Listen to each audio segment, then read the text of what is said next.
Lenten Lunchtime Lesson with Father Andrew of the Society of the Divine Compassion. Tuesday after the fifth Sunday in Lent. Enfolding and unfolding. All mysteries are revealed unto the meek. Ecclesiasticus 3:19. All life is really the continual unfolding of what is enfolded. When we are born into this world, there is enfolded in this human nature of ours a soul. We are incarnate spirits. We come into this world, incarnate creations made in the image of our God. And we have set before us always the pattern of Christ. The occasions of life, as they are unfolded, make claims upon our personalities which develop our characters and unfold to us what it means to be a soul. We know how hard it is to live true in this world. We learn how often the pleasures of the world enfold within them bitterness and disappointment, while pains that come mysteriously into our lives and are suffered for the sake of Christ enfold deep treasures of spiritual experience, which are unfolded as life goes on. We could not have a better example than the vocation of the Blessed Mother. She represents to us the soul that is responsive to God, the meek one to whom mysteries are revealed. All her life long, that which was enfolded was being unfolded. We know not what preparation there was in this sinless child of God, created for so high a purpose and given so great a call in the hidden years before the angel came. But when that amazing day dawned, when the angel of God brought to her the announcement that she was highly favored and called to be the mother of Christ, the free will of Mary was yielded completely to the vocation of God, and she knew within her the arousal of that holy thing. There was enfolded in her maidenhood the mystery of Christ, and she sang Magnificat in her joy. But in her motherhood there were to be unfolded the seven sorrows.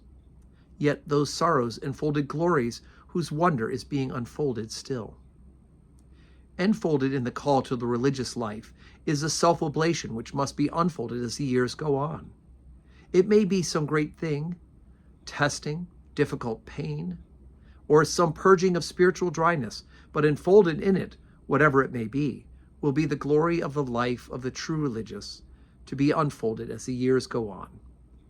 Of no one more than Blessed Francis this is true. Enfolded in the first joy of his vocation was the absolute claim of holy poverty, the call to the prayer and fasting of Mount Alverna, the union with the Sacred Passion, which was to be unfolded in the deep sufferings and disappointment of his life, and the sealing of the sacred stigmata.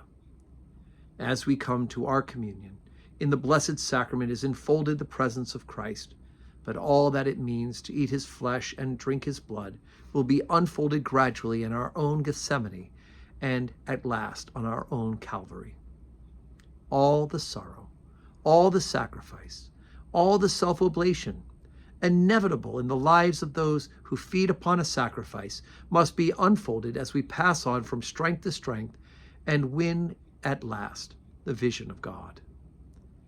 If you have seen anyone die, consider that you might pass by that same self-road, says Thomas à Kempis in The Imitation of Christ. Death is inevitable for all of us, but we know that enfolded in the shadows of the valley is the presence of Christ. We are not alone, and our passing is not a passing out, but a passing onward.